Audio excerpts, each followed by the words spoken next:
Bom dia, pessoal, tudo bem? Hoje é sexta-feira, dia de tomar café. Tem café aqui mesmo, né? O pessoal pergunta, mas tem café? Tem café. E aí, pessoal, tudo bem? É sexta-feira, 8 de outubro. Será que terminamos todas as alterações para as eleições de 2022? O que vocês acham? Vamos conversar hoje. Eu sou o Edson Borowski, sou economista, bacharel em Direito, especialista em Gestão Pública e Direito Eleitoral, servidor concursado da Justiça Eleitoral e autor desse livrinho aqui, As Fake News e o Discurso de Ódio nas Eleições de 2018. E bom, vamos tratar aqui do nosso tema que a gente gosta de bater um papo com vocês aqui, né? Lei 14.211, aprovada, sancionada pela Presidência da República, dia 1º de outubro. A gente brinca, né, que agora futebol, vocês já perceberam que no futebol o tempo não é mais 45 minutos, né? O tempo é um pouquinho mais, sempre tem 5 minutos no mínimo de acréscimo. Então aqui eu brinco que essa lei foi aprovada aos 49 do segundo tempo, dia 1º de outubro, o último dia era 2 de outubro, nós teremos a eleição, então, daqui menos de um ano, 2 de outubro de 2022. O que dizia nesse projeto? Vamos dar uma olhada aqui, né? Olha só, projeto de lei 783, nós já comentamos, é aquela proposta de adequação em relação às coligações, a exclusão das coligações. Iniciou agora em março, foi para a Câmara alterou, voltou para o Senado e a sanção no dia 1º de outubro. E, inclusive, tem um veto desta lei. A lei, então, 14.211, adequa algumas redações, retira termos de coligações proporcionais, mas ela, em grande medida, ela altera a, a forma como são distribuídas as chamadas sobras. Pá, Edson, mas o que é isso? Como a gente já falou aqui em outros vídeos, o sistema proporcional, ele já indica a ideia, o conceito, o princípio.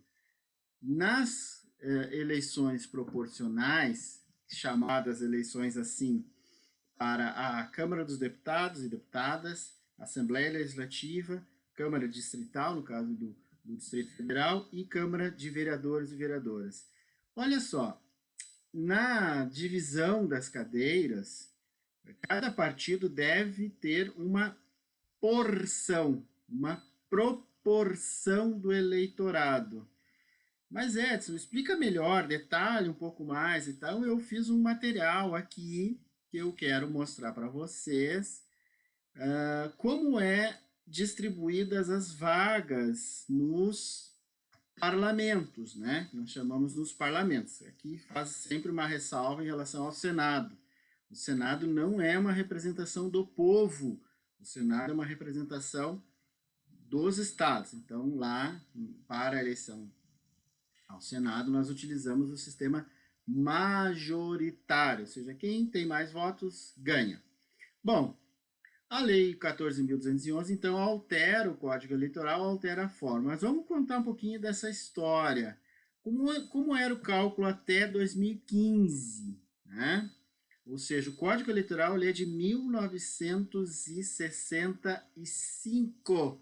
Portanto, o Código Eleitoral, durante 50 anos, estabeleceu a regra de distribuição das cadeiras no parlamento e não houve alteração. Então, até 2015, o que nós temos aqui como uma simulação que eu brinquei aqui, tá, gente? Isso aqui é uma simulação, pode ter alguma coincidência com a vida real ou não. Então, o que nós temos aqui? Olha só, simulei aqui uma Câmara de Vereadores, um espaço que tenha 10 mil, aqui ó, 10 mil vagas, 10 mil eleitores, ou 10 mil votos válidos. Os votos válidos são aqueles dados diretamente aos candidatos ou aos partidos. E nós tínhamos aqui apenas 10 vagas. Então, para simplificar o cálculo, o quociente eleitoral é os 10 mil votos válidos dividido pelas 10 vagas, ou seja, o quociente eleitoral é 1.000. né, para essa minha eleição simulada, gente, tá bom? E aí, nós precisamos estabelecer o quociente partidário. O que nós vamos estabelecer agora? Quantos votos cada partido? Na minha eleiçãozinha aqui, eu tenho 4 partidos, A, B, C e D. E eu fiz aqui uma simulação com os números, com os votos, que eu quero aqui trabalhar um pouquinho com vocês. Então, o partido A fez 4.000, o partido B fez 3.000, o partido C fez 2.001 votos. Né? Eu fiz uma continha de chegada aqui para mostrar para vocês. E o partido D fez 997 votos. O partido D, gente, não atingiu o quociente eleitoral. Ou seja, por apenas 3 votos, que eu coloquei ardilosamente aqui nos partidos anteriores, ele não atingiu o quociente partidário. Ou seja, ele não disputa a sobra, que é o que está definido no artigo 109, parágrafo 2º, a redação lá até 2015. Ou seja, somente os partidos que atingiram o quociente eleitoral é que disputavam estas sobras. Por que sobras? Porque, lembram, nós temos 10 vagas. E esse partido A conquistou, o quociente partidário é 4, 3, 2, então ele conquistou 4, 3, 7, 2, 9. Sobrou uma vaga. Isto é a sobra. E no cálculo, o método que o Brasil utiliza, né, é o método chamado D'Hondt, é um matemático belga, Victor D'Hondt, que criou esse método lá ainda no início do século XX. Então, disputam as sobras apenas aqueles partidos que tinham quociente eleitoral. Isso até 2015. Olha o que aconteceu em 2016. A disputa de sobra continua sendo exclusivamente para os partidos que obtiveram, né, que atingiram aquela porção dos votos válidos, né, dos votos nominais para a legenda. O que mudou para a eleição de 2016 foi a chamada cláusula de desempenho individual, que estabelece que somente teriam condições de assumir aqueles candidatos que atingissem 10% do quociente eleitoral. E aqui está o nosso valor, ó, 10% de 1.000, o quociente eleitoral é 1.000, 10%, ou seja, se esse partido A tivesse lá, ele tem direito a 4 vagas, se por um acaso ele tivesse um candidato que fez dos 4.000, ele fez 3.000 votos, o segundo, o terceiro e o quarto colocado deveriam ter, no mínimo, 100 votos. Essa alteração é a chamada alteração efeito Tiririca, efeito Enéas, né? Lembram que o Enéas elegeu deputados federais pelo estado de São Paulo com 200 votos, gente. Então, um deputado federal assumiu o mandato, exerceu plenamente o mandato, tendo recebido apenas 200 votos. Então, a ideia desse desempenho mínimo era evitar esses puxadores de voto. Só para vocês terem uma ideia, na eleição de 2018, acho que eu já falei aqui para vocês, o PSL em São Paulo, dada a expressiva votação de Eduardo Bolsonaro, perdeu 8 cadeiras na Câmara dos Deputados, porque os demais candidatos não atingiram 10%, ou seja, um candidato, né, fez praticamente 2/3 de todos os votos do partido, e o outro 1/3 não conseguiram. 8 deputados, eles tinham direito a 18 e acabaram elegendo apenas 10. Então, a cláusula de desempenho foi a única alteração em 2015 para a eleição de 2016, mas aí em 2017 nós tivemos a aprovação, então, da emenda constitucional que impediu as coligações para as eleições proporcionais, né? Não vale apenas as coligações para as eleições majoritárias. E o que então acontece lá em 2017? Aqui eu fiz uma nova simulação com os mesmos dados. Este partido, que até 2016 não competia para a disputa desta sobra, agora ele compete. E olha aqui a estratégia que eu usei. Vejam, 997 votos, ele não atingiu o quociente eleitoral. Portanto, aqui na primeira rodada, ele está com 0. Mas a alteração com a Lei 13.488 de 2017 permitiu que esses partidos concorressem. E aí, aqui na sobra, ele aparece, né? Então, a média dele, 997, ele acaba atingindo, conquistando essa cadeira. Lembram que eu falei sobre a questão das coligações? Quando houve a vedação das coligações, paralelamente, aprovou-se essa lei 13.488, então permitindo que esses partidos, mesmo não atingindo o quociente eleitoral, disputassem as sobras. Vejam bem, eu puxo com uma mão e entrego com outra, porque lá na emenda constitucional 97 existe a possibilidade de atingir a cláusula de barreira por votação. No caso, em 2018 era 1,5% dos votos em todo o país, e agora para 2022 é 2%. E existe a outra possibilidade de atingir a cláusula de barreira, que é eleger deputados em 9 estados. Agora vai ser 11, né? Para 2022. Portanto, se o partido tivesse em 9 estados, puxadores de votos, apenas 9 candidatos, com a limitação do quociente eleitoral, da disputa da sobra, ele dificilmente atingiria essa meta. Mas isso não deu certo, gente. Tá? Os estudos que a gente pesquisou, os dados que a gente pesquisou em 2018, nenhum partido acabou atingindo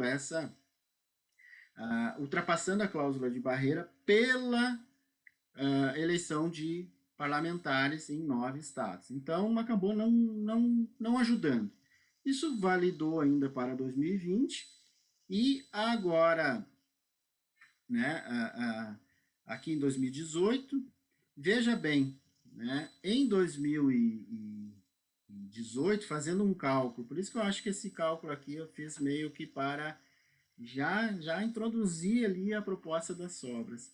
Se esse partido tivesse feito 801 votos, ele ainda assim teria conquistado uma cadeira. Vejam aqui a diferença da sobra. Ó.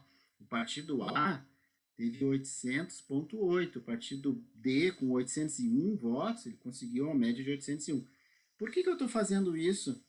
Porque a proposta, a lei do 14.211, estabeleceu, então, que os partidos precisam atingir 80% do quociente eleitoral. Vejam, esse estudo foi feito, acho, né, acredito eu, pela Câmara. Então, com 80% do quociente eleitoral, é possível que o partido tenha uma média suficiente para conquistar essa cadeira. Então, aqui já parabenizo, né? Só que a lei 14.211 também estabeleceu uma segunda cláusula de desempenho. Lembram que a cláusula de desempenho individual continuou sem, né, continuou de 10% do quociente eleitoral. Tá aqui, ó, isso não mudou, gente, não mudou. Portanto, na primeira rodada, o candidato precisa ter 10% dos votos em relação ao quociente eleitoral para assumir a cadeira, para conquistar a cadeira. Só que na sobra, agora, em vez de todo mundo participar da sobra, só vai disputar essa sobra o partido que atingiu 80% do quociente eleitoral, e o candidato terá que atingir 20% desse quociente, ou seja, para participar da sobra, ele tem que ter 160 votos. Lembram daquelas situações, por exemplo, aqui no Rio Grande do Sul, quem é mais antigo, Jussara Coni, Luciana Genro, que faziam grandes votações e tinham imensas dificuldades de atingir o quociente eleitoral. Então, naqueles casos, se hoje elas tivessem 80% do quociente eleitoral com a expressiva votação, elas teriam. Então, isso aqui garante que aquele candidato que faz um caminhão de voto possa efetivamente conquistar a sua cadeira, né? Agora, se ele tiver 799, né, voltando aqui, Eu fiz a simulação aqui, gente, ó. 801 votos, ele disputa a sobra. Agora, se ele tiver 799, volta à situação anterior. Ele não disputa. Então, boa alteração, tá? Acho que foi bem legal isso. De todas as alterações, talvez essa aqui foi a mais técnica, a mais pensada ou a mais estudada. Então, acho que foi legal, tá? Bom, vamos dar uma revisada aqui também. Outra coisa que na lei ajuda, lembram aqui, né? Tem que ter desempenho individual. 10% para a primeira rodada e 20% para a sobra. Mas uma alteração também que se encaixa numa lógica. Gente, é importante que as alterações legislativas tenham lógica, né? E esse projeto aqui, efetivamente, ele tem uma boa lógica, ele tem uma boa técnica, né? Então, ele reduziu o número de candidaturas. Isso diminui a possibilidade de vários candidatos terem poucos votos. Então, ó, eu preciso que ele tenha um desempenho, uma cláusula de desempenho individual. Então, se eu tiver muitos candidatos, a probabilidade de ter a pulverização de votos entre muitos candidatos ela é maior.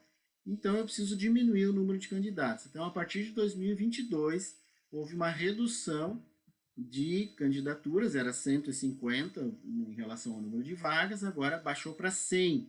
Então, no nosso caso aqui, a nossa Câmara de Vereadores ali, ou o nosso parlamento, com 10 vagas, o partido poderá apresentar 11 candidatos ou candidatas, né? Porque é 100% mais um, certo? Então, isso tem uma lógica muito legal, isso, porque houve uma alteração bem interessante. Vamos revisar o que aconteceu? Emenda Constitucional 111, 2021, contagem em dobro dos votos de mulheres, negros e negras para o fundo partidário, fundo especial de financiamento de campanha. Fidelidade partidária, o candidato, se tiver como um acordo entre partido e candidato, pode sair sem perder o mandato. Alterou a data do presidente, que agora é 6 de janeiro, governador 5 de janeiro, para o próximo, né? Então, o próxima presidenta terá uns dias a mais de mandato. Tá? Foi rejeitado o distritão e rejeitado o retorno das coligações. Ótimo, muito bom. Tá? Ótima essa mudança. Lei 14.192, combate à violência política contra as mulheres. Ótimo, muito bom. Tá? E é importante aqui, gente, tanto nas campanhas eleitorais quanto no exercício dos mandatos. Ou seja, essa lei já vigora para as atuais parlamentares, tá bom? Lei 14.208, então permite as nossas federações de partidos. Aqui nós vamos ter que esperar aí a movimentação política, as alterações de composição partidária. Nós já estamos vendo aí fusões de partido, que não é federação, mas teve uma fusão essa semana.